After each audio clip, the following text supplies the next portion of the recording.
नमस्कार, आपके अपने YouTube चैनल समय की पुकार में मैं ओम कसारा आप सभी दर्शक बंधुओं का हार्दिक स्वागत और अभिनंदन करता हूं। भीलवाड़ा जिले के मांडल विधानसभा क्षेत्र से पिछले चुनाव में कांग्रेस से बागी होकर चुनाव लड़ने वाले प्रद्युम्न सिंह और इलेक्शन जीतकर एमएलए बने रामलाल जाट के बीच 3-6 का आंकड़ा आज भी बदस्तूर जारी है, जिसके चलते प्रद्युम्न सिंह ने पूर्व मंगरोप के थानाधिकारियों को हटाने की मांग को लेकर सोमवार को कलेक्ट्रेट कार्यालय के समक्ष विरोध प्रदर्शन किया और आरोप लगाया कि पूर्व मंगरोप के थानाधिकारियों को रामलाल जाट प्रश्रय दे रहे हैं, जिससे पीड़ितों को न्याय नहीं मिल पा रहा है। अरे कोई एसपी साहब राड़ को नहीं मारे, कोई प्रशासन राड़ को नहीं मारी, राड़ मारी लोगों के लिए। फिर न्याय करो, एक आदमी के भरोसे मत चलो और ई भरोसे के चालो तो मैं प्रशासन यहाँ देखो जो कि आज की तारीख में तो हमारी तरफ को एक गाड़ी घोड़ो न लगियो। ये आया तो सब अगर दिल और मन में आया सीजन में गाड़ी लगा वो चालू कर दूंगा कि क्या एसपी साहब का ना क्या दबाव में हम लोग बताओ। एसपी साहब ये बात दबाव में है कि आदरणीय रामलाल जी जाट साहब क्या चाहे कि एसपी ऑफिस की मुंह डेरी में चला एसपी ऑफिस तो अगर डेरी में चाली तो एसपी साहब क्या ध्यान रख लो, या रोड तो सारे परमानेंटली जाम ही रखी बेटी और वे जो छाती टोकर में गए रामलाल जाट कहे तो ध्यान रखिए मुझे भी प्रद्युम्न सिंह है। एसपी साहब ने एक ही बात कहना चाहूं कि एक बात को ध्यान रख लीजिए, तो हमारा धरना में अगर हमारा अनशन में तोड़ावा की कोशिश करी तो ध्यान रखिए थाने सबने नाम जद कर अच्छी हरकत करो लगी थे ताकि पैसा पे जाता तक डबो। लेकिन एक बात चौड़े दाड़े कह जा रही हूँ, आप लोगों ने वादो है ये तो ये थानेदार है कि हमारी लाश हटू जाएगी, बाबू का वादो कर जा रही हूँ। जिस मामले को लेकर प्रद्युम्न सिंह ने प्रदर्शन किया है उसमें पुलिस पर क्या आरोप लगाए जा रहे हैं, यह सुनिए स्वयं पीड़ितों की मुँह जबानी। हमारे मामला ये था कि भाई मेरे भाई अंबालाल रेबारी और पूर्व सरपंच पप्पूलाल रेबारी कोई आपसी मैटर हुआ, लड़ाई झगड़ा हुआ था। इसका मुझे कोई मालूम नहीं था। मैं मेरी दुकान पे था 27 तारीख के दिन। मैं मेरी दुकान मंगल करके मेरे घर पहुंचा 11 बजे। तो पहले मंगरो पुलिस के आए थे, उनको मैं बराबर नहीं जानता। उन्होंने मेरे एक ही बात दी अंबालाल रेबारी कहाँ है, तो मैंने मना कर दिया मुझे मालूम नहीं है। तो फिर वो चले गए। फिर उनके 10, 15, 20 मिनट बाद में 4 गाड़ी आई थी, आगे जिप्सी थी, उसके पीछे करेटा कार थी।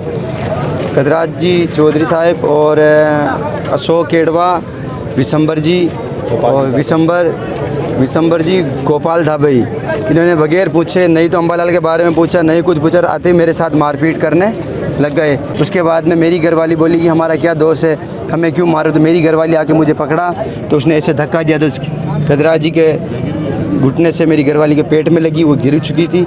इसमें मेरा इतना नुकसान हो कि मैंने 3 महीने का शिशु खोया है, बच्चा खोया। और कानून कहता है कि भ्रूण हत्या पाप है, लेकिन कानून की वजह से मेरे खुद के घर में 3 महीने का इंसान खोया है। मैं तो मेरी उम्मीद थी मेरी परिवार से, जो इन्होंने तबाह कर दी। अब मुझे न्याय चाहिए। और उसके बाद में मुझे 8 दिन तक बंद रखा। मैं छूट के आया हूँ। छूटने के बाद मेरा परिवार मुझे मेरे घर पे नहीं मिला, कहीं और रह रहा था। फिर मैं घर से निकाल दिया गया था इन लोगों ने। मोतीलाल जी रेबारी ने घर पे जाके इतना प्रताड़ित किया कि हमारे खाने के आटे में मुलजिम को ढूंढ रहे हैं, खाने के आटे में मुलजिम को ढूंढ रहे हैं, कपड़ों के बक्सों में मुलजिम को ढूंढ रहे हैं। 28 साल का लड़का आटे में छुपता है। अब आप क्या चाहते हो? हम यही चाहते हैं कि भाई हमें ये दोनों थानेदार यहाँ पे नहीं चाहिए। प्रद्युम्न सिंह जी हमारे परिवार के लिए लड़ाई लड़ रहे हैं, न्याय की लड़ाई लड़ रहे हैं। ठीक और हमें न्याय चाहिए। हमारे बच्चों हरकत की थी, गलती की थी। मैं हाथ जोड़ मोतीलाल जी ने ताना क्यों हमारे बच्चों गलत है तो गोली निकाल दो, हमारे परिवार ने मारने मत मारो। न हमारे धक्का लगाया, हमारी एक बच्ची ने पटक दी थी और हमारा जानवर मर गया। बड़ा मीन अड़िया मन तड़ा में 1000 रुपये दीदा हमारे गावड़ी में थी जो माहूँ बोलने ना आवे। रुक जा भाई, ताकि पूरा परिवार के साथ मारपीट की दिए पुलिस वाला। हाँ मैंने धक्का दे दिया, मैंने गाँव न्यारा भगाया, भी नंदी भगाया। वो थानेदार पेट में है जो नीचे जा पड़ी। बच्चे हुआ के पेट में 3 महीना हुआ। जो 8 दिन तक वहाँ जाम पड़ी थी। 8 दिन तक हमारा निर्दोषी सोरा ताना बटाना रखियो कि हुआ के लेना देना कोई ना। बहू है? मेरी बहू है। बहू है। क्या नाम है? बहू। बहू है। क्या नाम है? नीरू। अरे मैं माने हाथ जोड़ गांव के बीच में ना हाथ में जोड़ क्यों थानेदार साहब ने मारो बच्चों गलत है तो गोली निकाल दो पर मारने मत मारो थे आपकी बहू तो वे क्यों थाना वाला मारियो आपकी बेटी के बहू के ये पूरी थाना वाला थाना और मंगरोप थाना हाँ नो मोती है लाल है मंगरोप थाना वाला देख छो एक दोषी है वन सजा मिलनी साहब मैं तक मारो बच्चे दोषी है तो जेल बगतरियों में वहाँ को इस बारे में जब पूर्व एसएचओ गजराज सिंह से बात की गई तो उन्होंने इन आरोपों को बेबुनियाद बताते हुए कहा कि प्रद्युम्न सिंह ने जो ज्ञापन दिया है उसकी जांच चल रही है जिसमें सब दूध का दूध और पानी का पानी हो जाएगा। इसी बारे में मंगरोप थानाधिकारी मोतीलाल रायका ने बताया कि यह उनके थाने का मामला ही नहीं है, इसलिए उन्हें मंगरोप थाने में लाकर बंद करने का सवाल ही नहीं उठता। वैसे भी यह प्रकरण 2 माह पुराना है और जो भी दोषी थे उन्हें न्यायिक हिरासत में भेजा जा चुका है। लिहाजा प्रद्युम्न सिंह द्वारा लगाए जा रहे आरोप पूरी तरह निराधार हैं। दूसरी ओर प्रद्युम्न सिंह ने चेतावनी देते हुए कहा कि इस मामले में यदि पीड़ितों को न्याय नहीं मिला तो वो आमरण अनशन करेंगे। कारण तो जो दिनेश रेबारी के परिवार के साथ जो अन्याय हुआ उसके कारण था। प्रशासन कार्रवाई नहीं कर पा रहा, राजनीतिक दबाव में विधायक रामलाल जाट ने अपना पूरा दबाव बना रखा है। गजराज चौधरी मोतीलाल रेबारी उसके खास आदमी है, बंदियों वसूली का उनका काम है। जहाँ पैसा आता है वहाँ नेता डर जाता है या कमज़ोर हो जाता है। पुलिसिंग में राजनीति नहीं घुस गई है, राजनीति ही पुलिसिंग कर रहे हैं। अच्छा, पुलिसिंग में राजनीति नहीं है। पुलिस सारी पुलिस खराब नहीं है, 2-3 ही है जिनकी वजह से मेरे हिसाब से बाकी पुलिस वाले भी परेशान हैं। कब तक ये न्याय दिनेश के साथ साथ भगवान चाहे तो इन पुलिस वालों के साथ भी हो जाए। मैं चाहूँगा मैं तो या तो ये दोनों थानेदार हटेंगे या मैं मर के जाऊँ।